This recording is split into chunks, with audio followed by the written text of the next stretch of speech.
How well would you play if your clubs were stolen? Better than you think. Let's tee it up.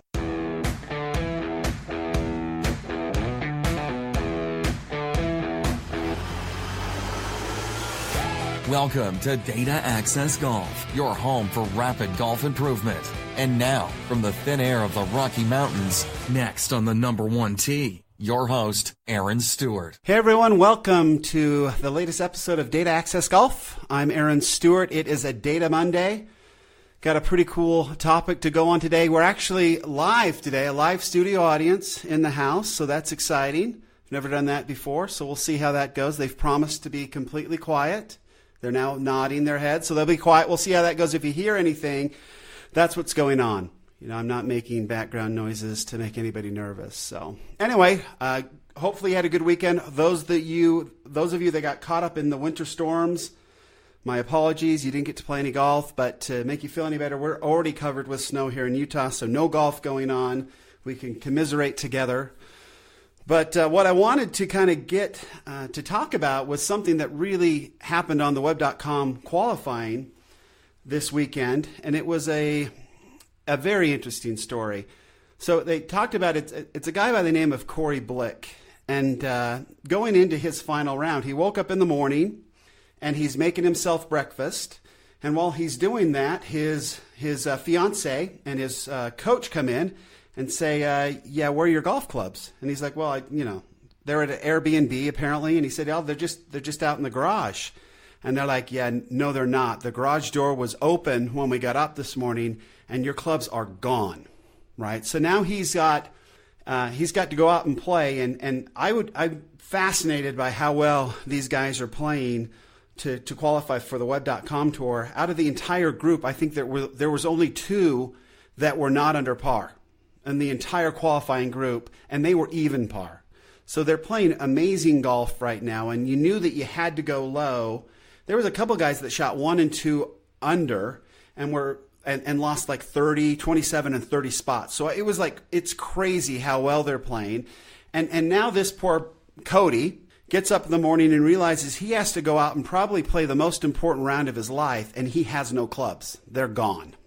So he calls up a Titleist. He does the best he can, and everybody runs around. And to their credit, everybody sort of pieced together this hodgepodge bag of clubs. So he's got a Titleist. I guess one of the guys at Titleist found a driver and a 3-wood, and they threw that in a bag. They found some wedges at the clubhouse, and so they threw those in the bag.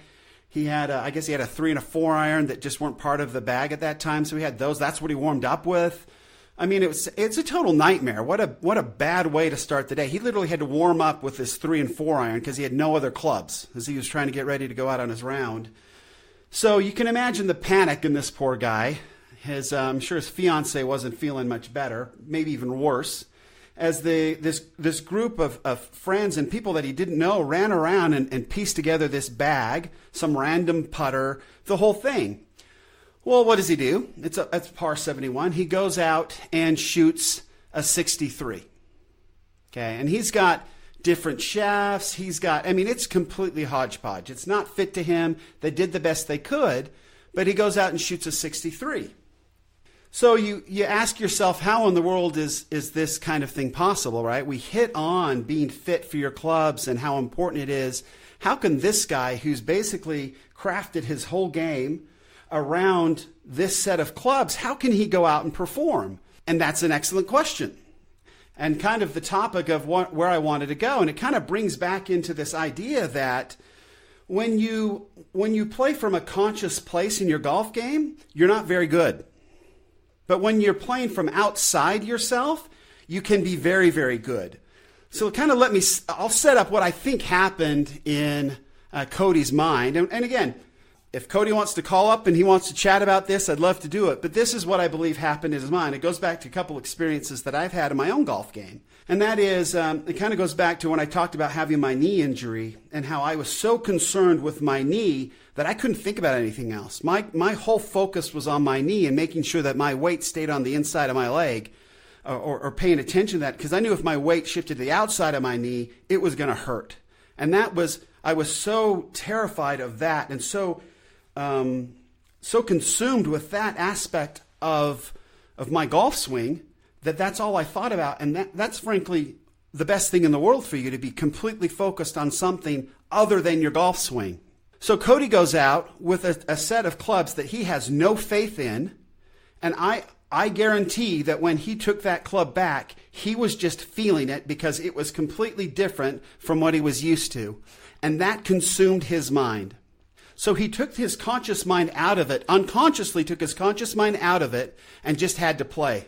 And he was just feeling things. I'm sure he was feeling clubs flexing differently. I'm sure that the feels were different. The grips were different. Everything was odd. And it was so odd and so outside of what he's used to that occupied his mind. And because his mind was now out of it, he was able to play really, really good golf. Okay, so that's the premise behind what I believe happened. And so it's really not that uncommon. And you get this all the time. For us that have off seasons, we'll go into the season into the off season, playing probably the best golf, that we've played all year, because we've had that whole year to kind of get into it. And then the snow flies and the course is shut down and you've got no place to practice, nothing. Well, I always go back out. It's a little different now that I have the technology to sort of dial in my swing before I go out. But how many times have you gone out that first round out of the winter, and everything feels different because you haven't swung a golf club in so long, and you end up playing amazing golf, right? Some of the best golf that you probably play all year happens right when you come out. And not necessarily the chipping and putting, because that has a lot of feel, but you're striking the ball well. You go out with no expectations. You go out with no swing thoughts because you haven't been on the range working on stuff, trying to figure stuff out, and you just play really good golf. And that's what we're trying to get to. That's what... When you have really, really good data, and that goes back to the other point of this, the web.com tour, we're sitting around going, okay, why are these guys so good? Why are average scores so much lower than they used to be? And it literally is because we now have technology where these young players have instant feedback. And so they're able to learn how to play their game better. They get to know their game way better, way earlier in life. And it sets them up, where back in the old day where we were preaching completely the wrong thing about the ball flight laws, where we had been taught to, open up our clubs to hit a fade and this, that, and the other. We had no idea what was going on. And so we're trying to figure out our golf swings with very, very incorrect and frankly poor information. Well, these young kids now don't have any of that. The information they're getting from TrackMan and some of the technologies that you can strap onto your club and use is accurate. So it's accurate feedback. So they have a huge advantage in becoming better, let alone the opportunity you have to fit golf clubs and all of the other advantages, the better equipment, the more forgiving equipment, the better golf balls, the more consistent golf balls. Frankly, the better golf courses, better green surfaces, everything's better. So you would expect for pros to be able to play better because all the information and all the inputs, all the assets of playing golf now are better. You would expect these kids to play better, and they are playing really amazing golf. I mean, that's unbelievable for a Q school. The pressure on a Q school, and to put your game under that kind of stress and still be able to perform the way they are is completely unheard of, even a decade ago. It's unheard of. But these guys know their game. And it's accurate, and it's dead to rights. So when you think about going out and playing golf, think about this. Whether it's the knee situation, whether you've been injured, whether you're trying a new club, whatever it is, and that's a whole nother problem when you're trying new clubs and it's in a different feel. That's how sometimes you can go out. Everybody's done this, right? You can go out to a demo day, and you can take one of those clubs, and you take it out and you start hitting it. Well, it's a new feel, and you're interested in how the club feels, how the club looks, how the club sounds. So you are focused on something outside of yourself, and you're hitting it really, really well. Then you buy the dang thing, you stick it in your bag, you go back up in your head, and you play like crap with it. It's the same club. And you wonder if maybe they don't do something special to those clubs on the range. No, they don't. You were just interested in something outside. You put it in your bag, and 3 days later you're used to it. Now you're back in your head, and you're thinking about stuff, and you're putting bad swings on the ball. Nothing to do with the club. It has everything to do with whether you're playing conscious golf or subconscious golf. Inside your head or outside your head. So that is, as far as the data goes, that is what I believe happened for Cody Blick, and I'm thrilled that it happened that way. That he was able to kind of, because that stinks, to go into the last day, know that you have to play well, and then wake up and find, to your horror, that your golf clubs have been stolen. Your whole golf bag is gone. Kudos to everybody at Titleist. Kudos to everybody that threw in and helped him throw it together and get his bag up and going. Really, really happy for Cody Blick and his fiance and the whole gang, because it's pretty cool to shoot a 63 with a bunch of other clubs. But it's not as uncommon as I think we should. I think that we can agree that it's not necessarily as uncommon as one would think. That you can play very well with another set of clubs if you are still focused on outside.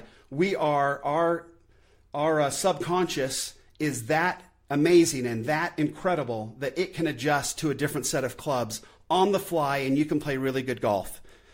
And that's how it's done, is because you've taken the conscious mind out of it and you're playing from a different place outside yourself. So kind of my observations on that. Again, hope that you had a really good week. For those of you that are in warm weather and played golf, I hate you. I'm jealous. I hope that you enjoyed it. We can't wait for spring around here. We'll get through Christmas, and hopefully by March, all this white stuff's melted off and we can get out and play a little bit more. So hope you have a good Monday. Any comments or questions, let me know. dataaccessgolf@gmail.com, or you can just comment down on the podcast or find us on Facebook, just under Data Access Golf. Look forward to reading your comments, and we'll definitely reply to them. And as always, remember, better data always means better golf. Thanks. Thanks for listening to Data Access Golf with Aaron Stewart. Check us out online at dataaccessgolf.com, and we'll see you on the next episode.